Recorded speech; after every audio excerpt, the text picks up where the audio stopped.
오늘 우리에게 주신 하나님의 말씀은 요한복음 1장 17절 말씀 한 절 되겠습니다. 함께 읽겠습니다. 율법은 모세로 말미암아 주신 것이요 은혜와 진리는 예수 그리스도로 말미암아 온 것이라. 율법은 모세로 말미암아 주신 것이요 은혜와 진리는 예수 그리스도로 말미암아 온 것임이라. 온 것이라. 아멘. 이 말씀으로 예수 그리스도로 말미암은 은혜와 진리. 오늘 우리는 율법 시대에 살고 있는 것이 아니라 은혜와 진리의 시대에 살고 있습니다. 예수 그리스도로 말미암아 전해진 은혜로 말미암아 진리 안에 거하는 삶을 우리가 살고 있습니다. 여기에서 말하는 율법과 그리고 예수 그리스도로 말미암아 전해진 은혜와 진리, 은혜와 진리는 한 단어로 복음이라고 말할 수 있습니다. 그래서 기본적인 의미를 한번 되짚어 보도록 하겠습니다. 율법은 모세로 말미암아 주신 법입니다. 더 정확하게 말하면 모세의 창작물이 아니라 천사를 통해서 모세에게 전달된 법입니다. 갈라디아서 3장 19절을 함께 읽습니다. 그런즉 율법은 무엇이냐? 범법함을 인하여 더한 것이라. 천사들로 말미암아 중보의 손을 빌어 베푸신 것인데 약속하신 자손이 오시기까지 있을 것이라. 율법은 죄를 지었기 때문에 더해진 것입니다. 다시 말해서 죄가 있기 때문에 그 죄를 어떻게 해결할 것인가에 대한 해답으로 율법을 주셨습니다. 그런데 율법은 천사로 말미암아 모세에게 맡겨진 것이죠. 자, 그런데 이 율법은 영원토록 존재하는 것이 아니라 약속하신 자손 예수 그리스도께서 오시기까지 있을 것입니다. 율법을 주신 목적이 있습니다. 율법을 지킴으로 의롭게 되고 율법을 지킴으로 어떤 선하게 되고 그런 목적이 아니라 율법은 죄를 깨닫게 하는 법입니다. 아, 내가 죄인이구나 라는 것을 깨닫는 법이 바로 율법입니다. 로마서 3장 20절에 말씀하고 있습니다. 그러므로 율법의 행위로 그의 앞에 의롭다 하심을 얻을 육체가 없나니 율법으로는 죄를 깨달음이니라. 이스라엘 백성들이 율법을 참 많이 알고 있고 또 잘 지켰다라고 그들은 자부하고 있습니다. 자, 그러나 그들은 율법을 알지 못했습니다. 율법은 죄를 깨닫게 하는 법입니다. 그 죄를 깨달았으니 그래서 갈라디아서에 보면 율법은 예수께로 인도하는 법이 되는 것입니다. 죄를 깨달았으니까 이 죄를 어떻게 할 것인가? 그래서 길을 열어주신 것이 바로 예수 그리스도입니다. 율법에는 영원하지 않습니다. 유효 기간이 있습니다. 갈라디아 3장 19절에도 약속하신 자손이 오시기까지 있을 것이다. 약속하신 자손이 오시기까지. 그래서 로마서 10장 4절에 그리스도는 모든 믿는 자에게 의를 이루기 위하여 율법의 마침이 되시니라. 율법을 완성하신 것입니다. 요한복음 1장 17절에 율법은 모세로 말미암아 주신 것이요 은혜와 진리는 복음은 예수 그리스도로 말미암아 온 것이라. 이 말씀을 다시 한번 정리하면 율법은 사람을 통한 간접 계시라고 합니다. 그래서 천사들로 말미암아 주어졌기 때문에 율법을 가리켜서 종의 영이라고 합니다. 여기서 영이라는 말은 말씀입니다. 말씀. 그 종의 영을 받았다. 율법을 받은 사람은 종의 영을 받았다. 복음은 하나님의 직접 계십니다. 하나님께서 육신을 입고 이 땅에 오셔서 말씀을 전해 주셨습니다. 그래서 아들로 말미암아 주신 말씀이라 해서 그 말씀을 받은 사람은 아들의 영을 가졌다라고 합니다. 우리는 종의 영을 가진 자가 아니라 아들의 영을 가진 자들입니다. 자, 그러면 우리에게는 율법이 필요 없느냐? 그렇지 않습니다. 우리는 아들의 영을 가지고 있지만 진리의 말씀을 이해하고 해석하기 위해서는 신약 성경의 뿌리가 되는 구약 성경, 율법을 잘 알아야 됩니다. 그래서 우리가 율법을 배우는 것이고, 또 율법은 이 땅에서의 삶에 필요한 삶의 법칙이 담겨 있습니다. 그렇기 때문에 율법을 우리가 잘 이해해야 되는 것입니다.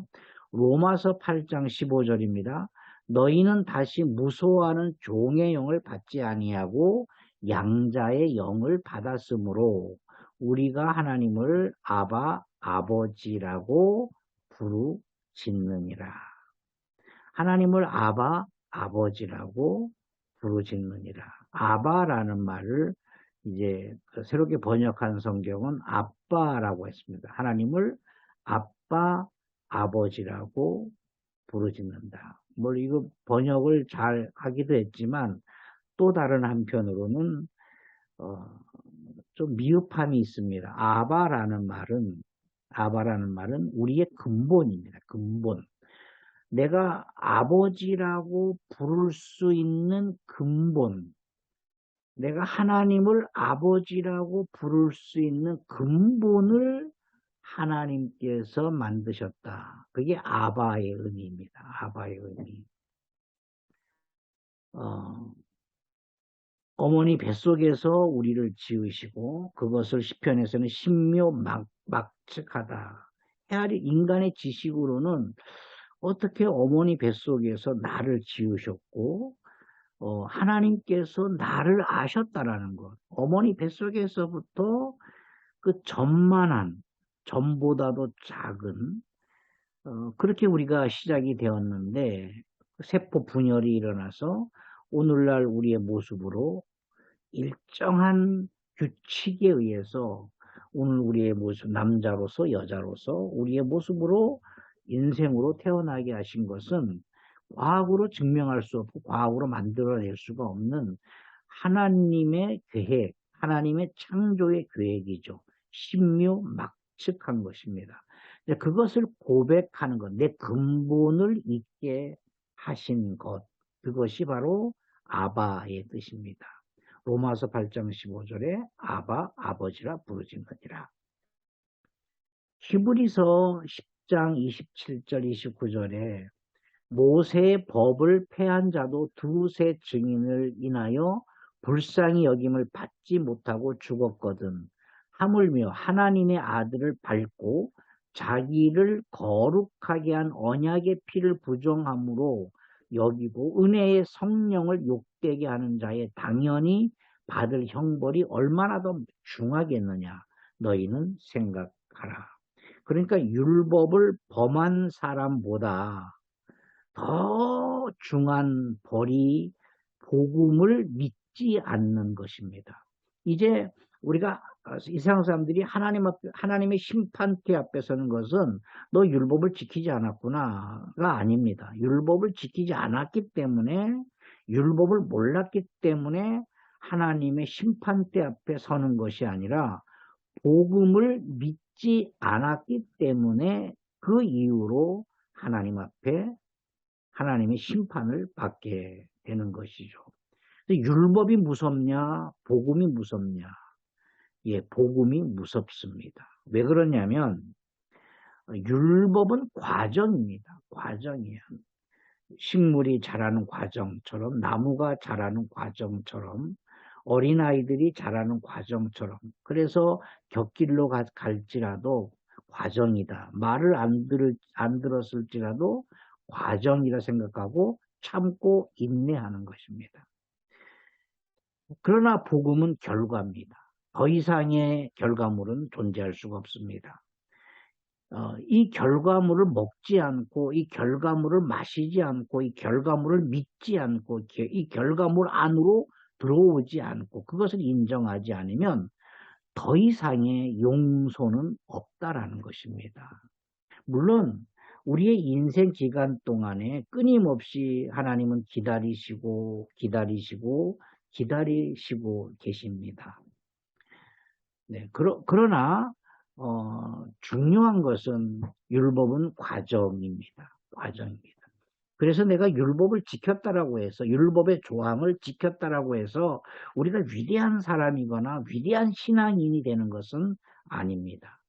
우리가 위대한 삶을 살 수 있었던 것은 예수 그리스도가 내 안에 거하실 때부터입니다. 율법을 지켜서가 아닙니다. 윤리적으로, 도덕적으로, 사회적으로 깨끗한 삶을 살았기 때문에 우리가 위대한 삶을 사는 것은 아닙니다.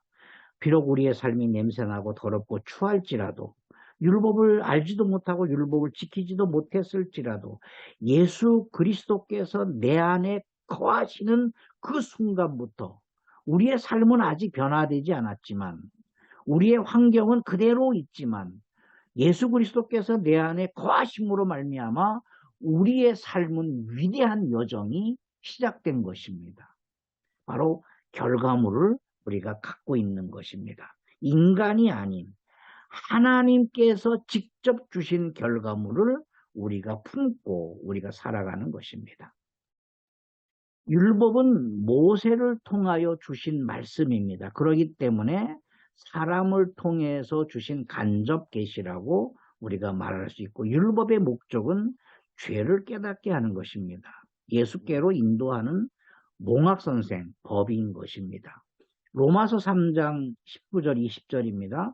우리가 알거니와 무릇 율법이 말하는 바는 율법 아래에 있는 자들에게 말하는 것이니, 이는 모든 입을 막고 온 세상으로 하나님의 심판 아래 있게 하려 함이라. 무엇을 말합니까? 죄입니다. 죄. 너는 죄인이다라는 거예요. 도덕적으로 깨끗할지라도, 윤리적으로 깨끗할지라도, 사회 봉사를 했다 할지라도, 고린도전서 13장에 보면 사랑장이 있죠. 내 것을 다 내어주고 가난한 사람을 구제하였을지라도 그것도 모자라서 내 장기를 팔고 내 몸을 불사르게 해서 내어준다 할지라도 사랑이 없다라는 것입니다. 그것은 사랑이 아니라는 것입니다. 무엇을 말하는 겁니까? 인간은 죄인이기 때문에 사랑을 줄 수가 없는 것이죠.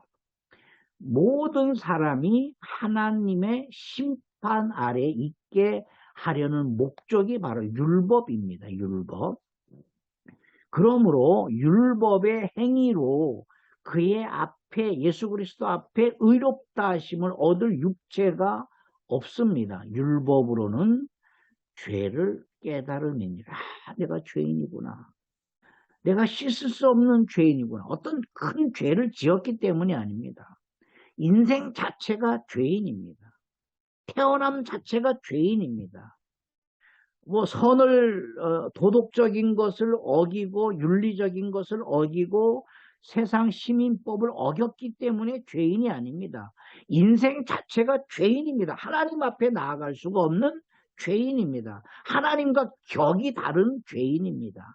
하나님을 품을 수 없는 죄인입니다. 하나님은 선이시고 하나님은 의이시고 하나님은 빛이시고 하나님은 영광 가운데 거하시는 분이십니다. 인간이 상상으로 만들어낼 수도 없고 인간이 해석해낼 수도 없고 인간이 품었다고 하나님이 인간 안에 거하시는 분이 아니십니다. 인간은 하나님 앞에 나아갈 수 없는 근본적인 죄를 가지고 있습니다. 그래서 그것을 깨닫게 하기 위해서 오랜 시간 동안에, 오랜 세월 동안의 역사를 통해서 한 사람을 택하시고 그 사람으로 하여금 민족이 되게 하시고 그 민족이 나라가 되게 하시고 그 나라에 하나님께서 율법을 주셨습니다. 율법을 주신 이유가 뭡니까?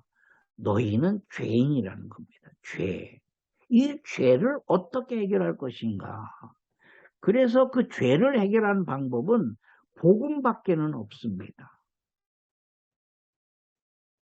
그래서 복음은 하나님이 직접 현현하신 것입니다. 사람을 통해서 주시는 것이 아니라, 천사를 통해서 주시는 것이 아니라 하나님께서 직접 하늘 보좌를 버리시고 인간 속으로 오셔서, 인간 안으로 오셔서 인간의 죄를 위해서 죽으시겠다라는 것입니다. 그 죽음으로 말미암아 인간은 죄에서 용서받는 것이고 구원받는 것이고 거듭나게 되는 것이고 죄로부터 자유할 수 있는 것입니다. 복음은 율법을 통해 이미 오랜 세월 동안에 계시하고 계십니다. 그래서 율법은 복음을 말하려고 하는 거예요. 복음이 온다. 인간은 죄를 깨닫고 그 죄를 해결할 수 없으니까 죄를 용서하실 복음이 온다. 그 복음의 핵심은 죄를 용서받는 것입니다. 마태복음 11장 27절입니다. 내 아버지께서 모든 것을 내게 주셨으니 아버지 외에는 아들을 아는 자가 없습니다. 우리가 예수 그리스도를 안다라고 말하지만 나는 예수를 믿습니다. 나는 예수를 압니다. 성경은 분명하게 말씀하고 있어요. 너 예수를 아느냐? 너 예수를 모른다. 예수 그리스도는 아버지만이 아신다라는 거예요. 아버지만이. 아버지 외에는 아들을 아는 자가 없습니다. 이스라엘 백성에 수많은 랍비들이 있고 율법 학자들이 있었습니다. 그런데 예수께서 이 땅에 오셨을 때 아무도 몰랐습니다. 유대 베들레헴에 태어나셨을 때도 아무도 몰랐습니다. 아들을 아는 자가 없고 아들과 또 아들의 소원대로 계시를 받은 자 외에는 아버지를 아는 자가 없습니다. 그래서 무슨 말입니까? 예수 그리스도를 증언하실 분은 하나님 아버지밖에 없으시고 또 하나님 아버지를 나타내실 분은 아들 예수 그리스도밖에 없다라는 것입니다. 우리가 그것을 믿는 것입니다. 우리 안에 계신 예수 그리스도, 내 안에 좌정하시는 예수 그리스도, 내가 예수 그리스도 안에 거함으로 말미암아 하나님 안에 거하는 것이고 하나님의 통치를 받는 것이고 하나님 나라가 내게 임한 것이 되는 것입니다. 율법은 하나님께서 명하신 법입니다. 율법은 하나님께서 시내산에서 주신 언약입니다. 법입니다. 이 법인데 왜 우리는 오늘날 율법을 하나님의 법이라고 말하지 않고 모세의 법이라고 말할까요? 여기에는 큰 의미가 있습니다. 오늘 주제로 읽었던 요한복음 1장 17절에 율법은 모세로 말미암아 주어졌다. 분명히 모세가 말한 게 아니에요. 모세의 어떤 종교 철학도 아니고 신학 사상도 아니에요. 하나님께서 천사들을 통해서 분명하게 모세에게 전해줬는데 분명히 이것은 하나님의 말씀입니다. 이것은 분명히 하나님 말씀인데 왜 오늘날 우리는 율법은 모세의 법이다. 모세의 법이다라고 말할까요? 그 역사를 한번 우리가 살펴보도록 하겠습니다. 율법의 역사입니다. 율법 시대에는 모세와 선지자로 구분됩니다. 모세 시대와 선지자 시대로 구분됩니다. 모세는 과거를 봤습니다. 현재 상황에서 모세가 있었던 그 당시 상황에서 모세는 과거를 봤습니다. 예를 들어서 천지 창조 이야기, 모세가 경험하지 않았잖아요. 그죠? 아브라함 이야기, 노아 홍수 이야기, 모세가 경험한 이야기가 아니거든요. 모세하고는 전혀 다른 세상의 이야기인데 그런데 자세하게 기록하고 있습니다. 그래서 모세는 그 상황에서 과거를 본 것입니다. 과거를 본 것입니다. 근데 이게 율법의 역사예요. 과거를 봤고 선지자들은 그 상황 속에서 미래를 봤습니다. 모세는 그 현재 상황에서 과거를 봤고 선지자들은 그 상황에서 미래를 받습니다. 자, 본 게 똑같습니다. 과거를 받느냐, 미래를 받느냐. 자, 그런데 여기서 우리가 모세와 선지자를 구분하는 이유가 여기에 있습니다.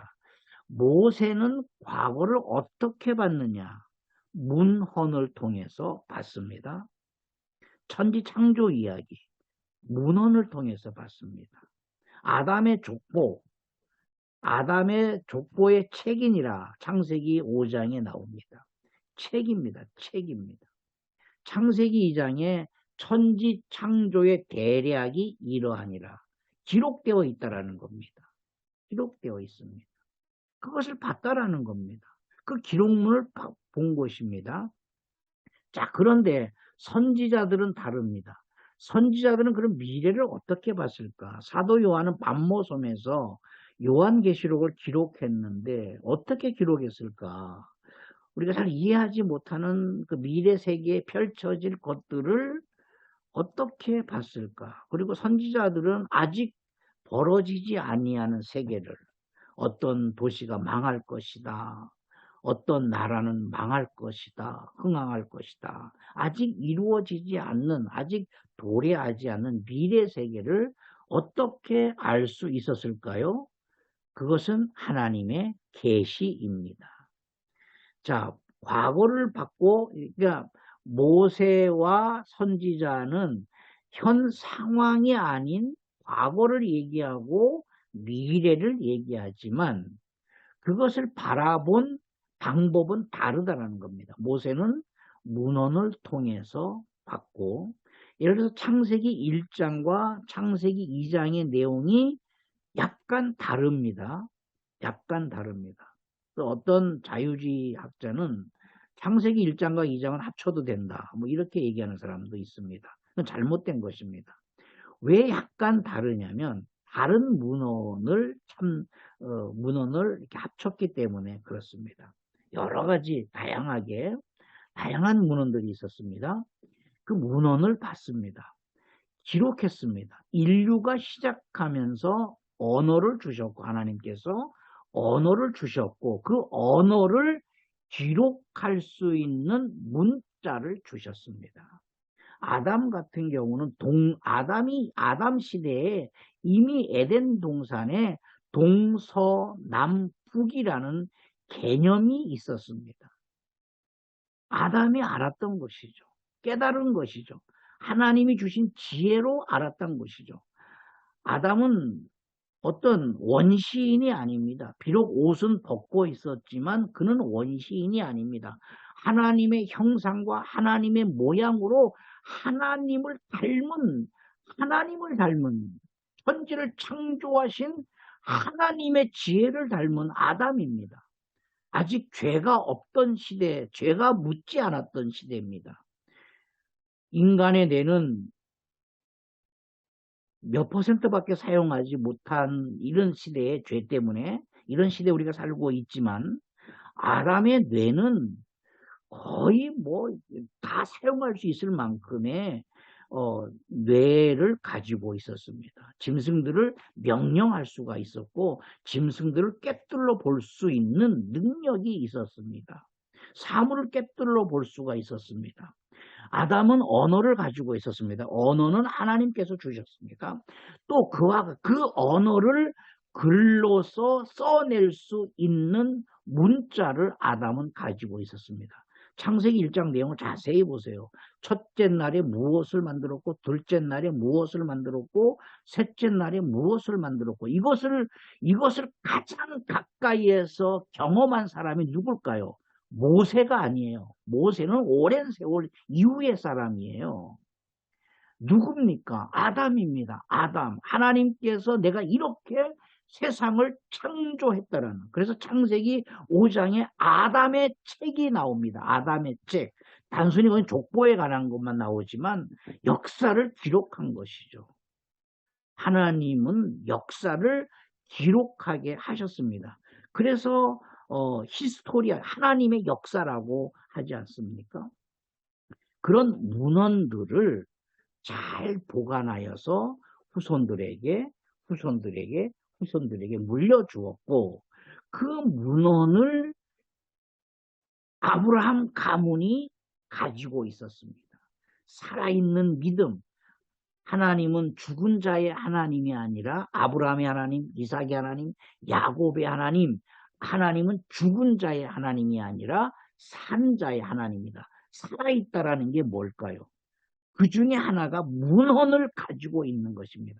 하나님이 어떻게 세상을 창조하셨고, 하나님이 어떻게 악을 멸하시고, 하나님께 예배하는 자는 어떻게 찾으시고, 그 사람들이 어떻게 하나님께 예배하고 순종하고, 무엇을 예배하고, 무엇이 선이고, 무엇이 악인지를 구별해 놓은 문헌들을 아브라함이 가지고 있었고, 이삭에게 물려주었고, 야곱에게 물려준 것입니다. 요셉은 그 방법대로 이 애굽을 통치할 수 있는 총리가 되는 것이 아닙니까? 그 문헌들을 보고 하나님께서 지혜를 주셨기 때문에 이집트라는 천지를 창조하시는 지혜가 거기 들어있는데, 이집트 나라 하나 관리하는 게 뭐 어렵겠습니까? 작은 구멍가게에 천지 창조에 비하면 이집트 나라는 작은 구멍가게에 불과했던 것이죠. 요셉에게는. 그 문헌들이 살아있었던 것입니다. 오늘날 우리가 하나님을 믿는 것은 하늘나라 가서 하나님을 직접 독대해서 믿는 것이 아니라 그 문헌들의 집약체인 성령의 감동으로 기록된 그 문헌인 성경을 보고, 성경을 읽고, 성경을 암송하고, 성경을 해석해내므로 우리가 하나님의 성품 안으로 더 가까이 들어갈 수 있는 것과 똑같았다라는 것입니다. 아브라함에게, 이삭에게, 야곱에게 12아들 중에서 또 요셉은 아버지 품에 있으면서 그 문헌을 배웠던 것이죠. 그래서 이집트에 가서도 끄떡없이 13년 동안에 10년은 노예 생활을 했고 3년은 감옥에서 있을지라도 그는 흔들림 없이 하나님의 섭리를 기다릴 수 있었던 것입니다. 그리고 30살에 총리가 되었을 때에도 그는 흔들림 없이 애굽이라는 나라를 통치할 수 있는 지혜가 있었던 것입니다. 어디서부터 왔을까요? 천지를 창조하신 그 문헌, 말씀, 그 당시에 성경은 아니지만 그 문헌을 통해서 왔다. 그래서 모세는 과거를 본 것입니다. 그러나 선지자들은 환상을 통해서 또는 직접적인 하나님의 음성을 들려주심으로 인해서 아직 오지 않는 계시, 미래 세계를 봤습니다. 모세가 참고한 문헌은 출애굽기 18장 13절 16절 이렇게 말씀하고 있습니다.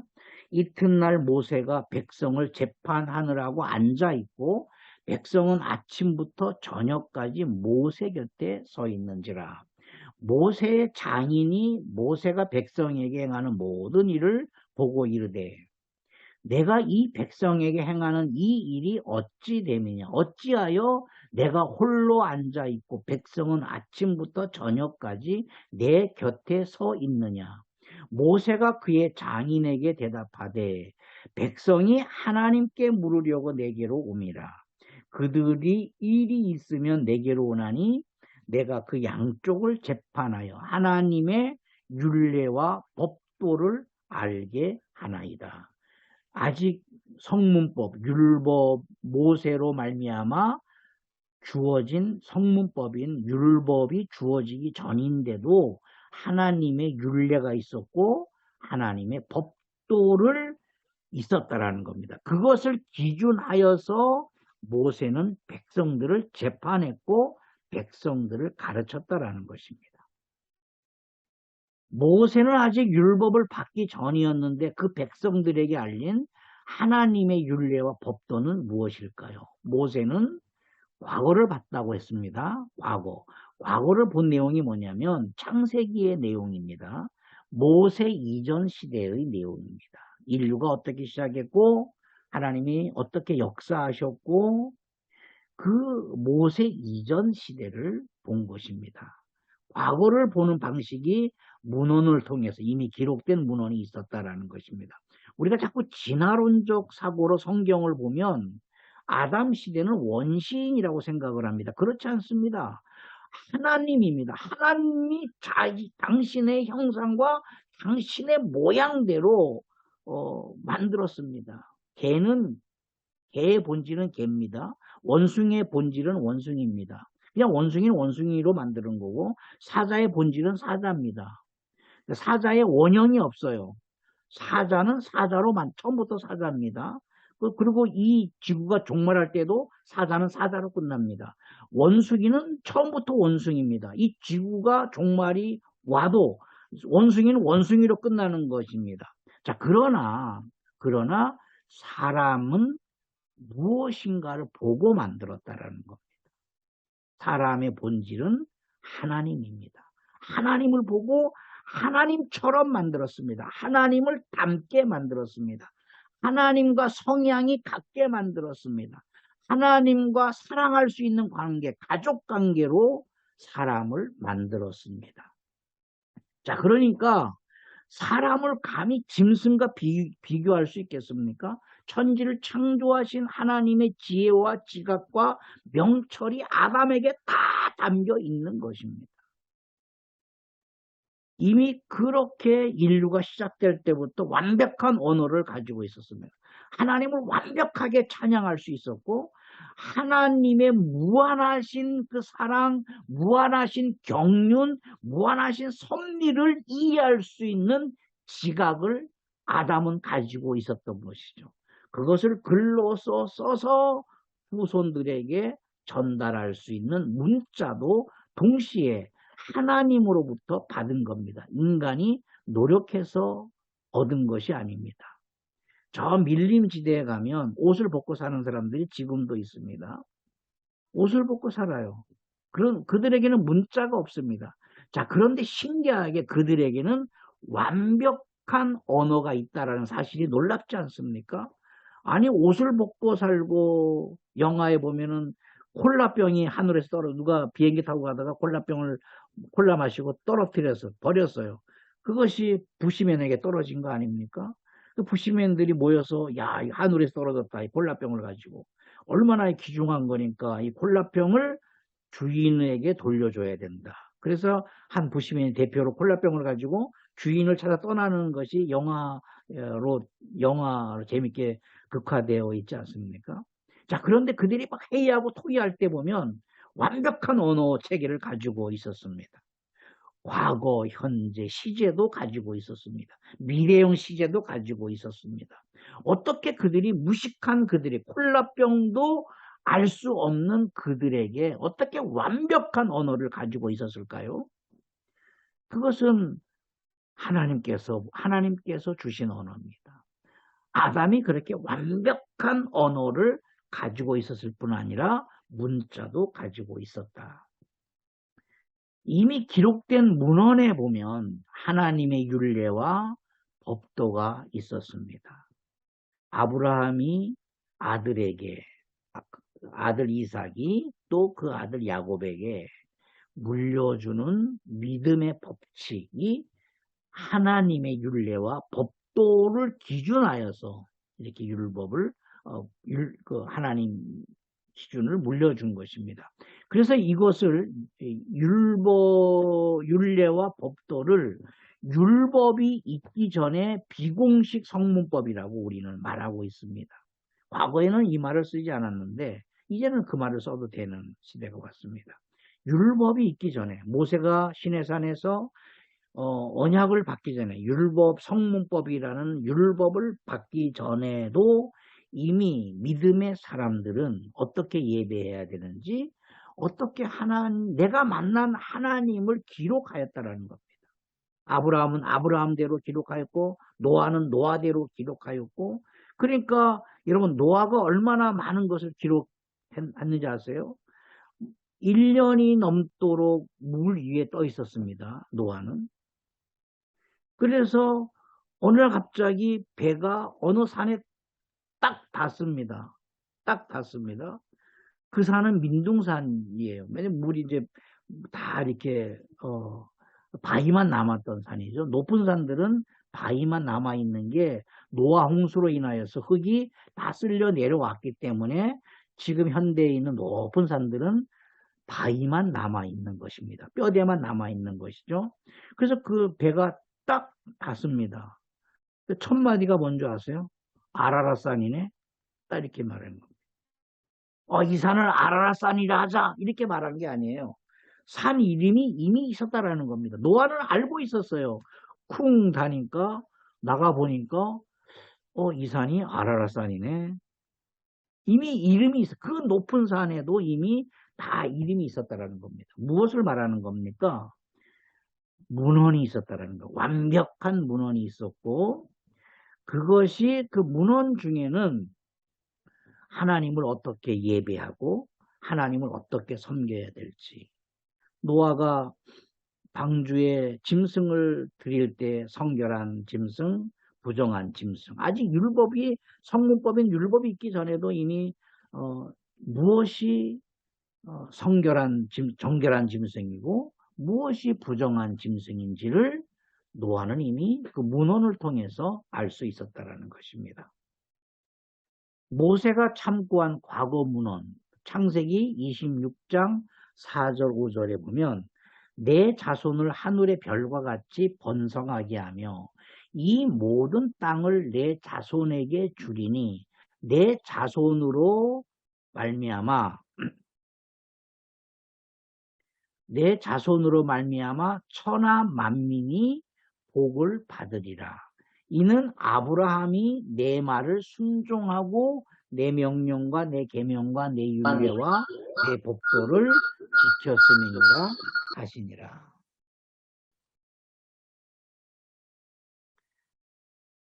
아브라함이 순종한 하나님의 명하신 법이 있다고 했습니다. 내 말, 내 명령, 내 계명, 내 율례, 내 법도. 이거 정말 위대하지 않습니까? 하나님의 말, 하나님의 명령, 하나님의 계명, 하나님의 율례, 하나님의 법도를 아브라함이 지켰다라는 겁니다. 그러니까 이것이 기록되어 있었다라는 거예요. 아브라함이 순종했다라는 의미는 하나님이 아브라함에게만 집중하여 말씀하신 것이 아니라 아브라함 이전 시대인 믿음의 선조들에게 하신 말씀을 아브라함이 집대성하여 법도화, 체계화 시켜서 그걸 순종했다라는 겁니다. 하나님의 말씀, 하나님의 명령, 하나님의 계명, 하나님의 율례, 하나님의 법도를 아브라함에게만 말씀하신 것이 아니라 성경에 보면은 하나님이 아브라함에게 말씀하신 게 몇 마디가 안 돼요. 몇 마디가 안 돼요. 그 평생을 살아가는데 그 몇 마디로 어떻게 살아갈 수 있습니까? 아브라함이 이삭을 번제로 드리려 할 때 3일 길을 걸어갔습니다. 우리는 생각할 때 아브라함이 얼마나 고민했겠습니까? 자기 부인에게도 말하지 않고 말없이 그냥 3일 길을 걸어갔습니다. 이것이 아닙니다. 아브라함이 3일 길을 걸어가면서 하나님의 말씀들을 묵상을 했습니다. 묵상을 했어요. 이미 기록된 말씀, 내가 왜 이삭을 드려야 하는 당위성, 믿음의 정체성이 아브라함에게 있었다라는 것입니다. 그것이 바로 하나님의 말, 하나님의 명령, 하나님의 계명, 하나님의 율례, 하나님의 법도를 아브라함에게 하신 말씀도 있지만 아브라함 이전의 조상들에게 하신 말씀을 아브라함이 집대성한 것입니다. 아브라함이 순종한 하나님의 명하신 법, 내 말의 의미는 하나님은 인격의 본질이시다. 그런 의미입니다. 하나님은 인격의 본질이십니다. 인간의 인격은 하나님을 닮았습니다. 자, 그래서 하나님의 말을 들을 수가 있는 것입니다. 하나님의 인격을 신격이라고 하고 우리의 인격은 그냥 인격이라고 하죠. 자, 그러하기에 하나님께서 항상 하시는 말씀이 있습니다. 내 삶을 두고 맹세하신다라는 말씀입니다. 히브리서 11장 3절입니다.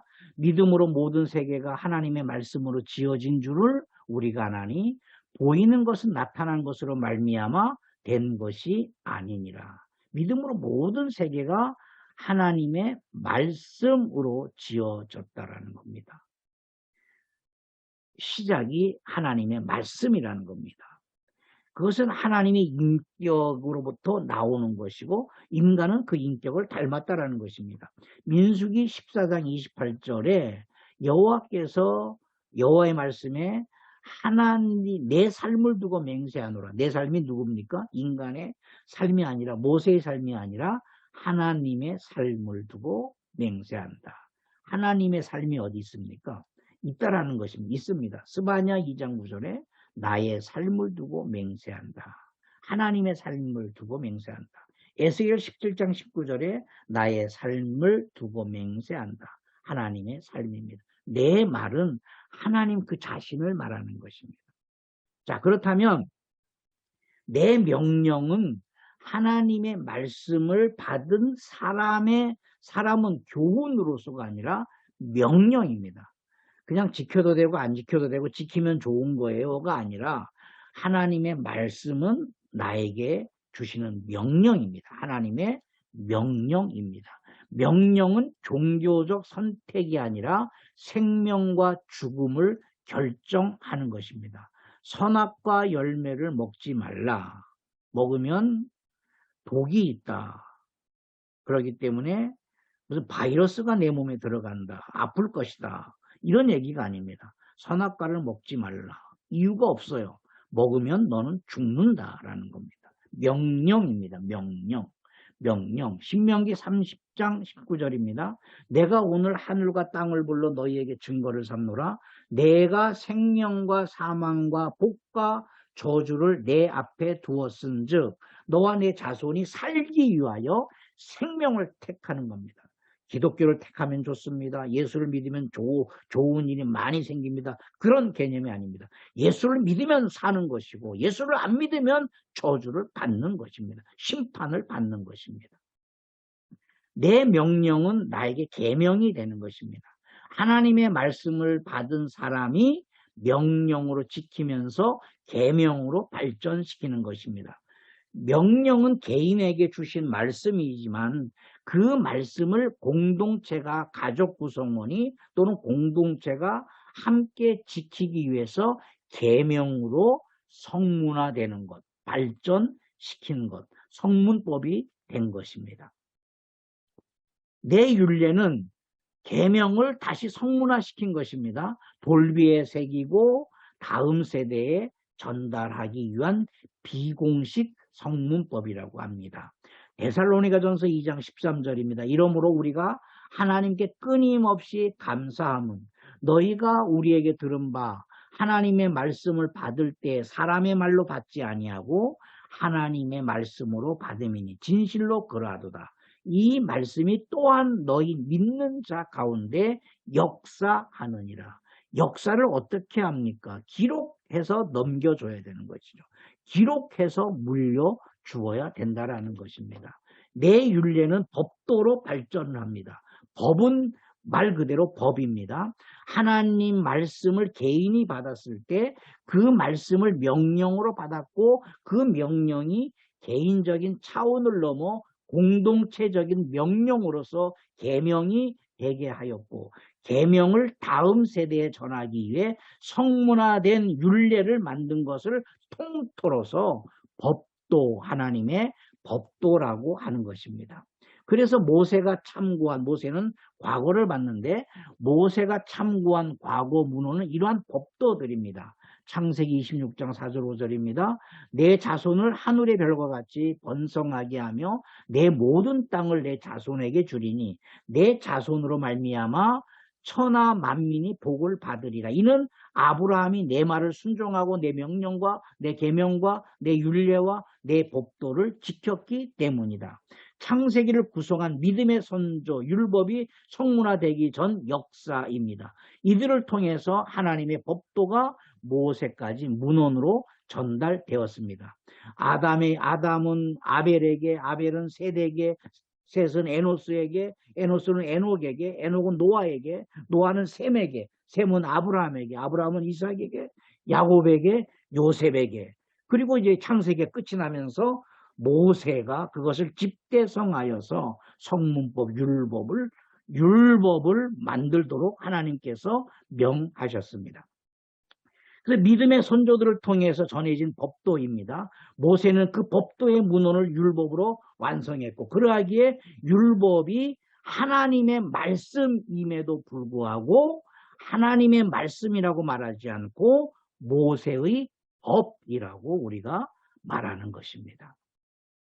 아담은 아벨에게, 아벨은 셋에게, 셋은 에노스에게, 에노스는 에녹에게, 에녹은 노아에게, 노아는 셈에게, 셈은 아브라함에게, 아브라함은 이삭에게, 이삭은 야곱에게, 야곱은 요셉에게. 이러한 법도가 모세 율법이 되었고, 이 율법의 핵심은 누구냐? 예수 그리스도가 온다라는 겁니다. 예수 그리스도를 증언하기 위해서 율법을 만드신 것입니다.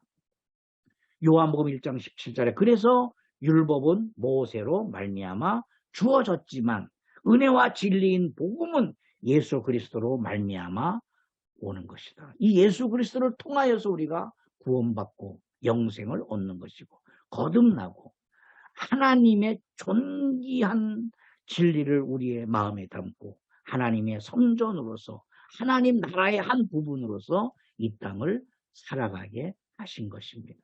저와 여러분들이 은혜와 진리로서 우리의 삶이 거룩하고 우리의 삶이 존귀하고 가치 있는 삶이 되기를 예수 이름으로 축복합니다.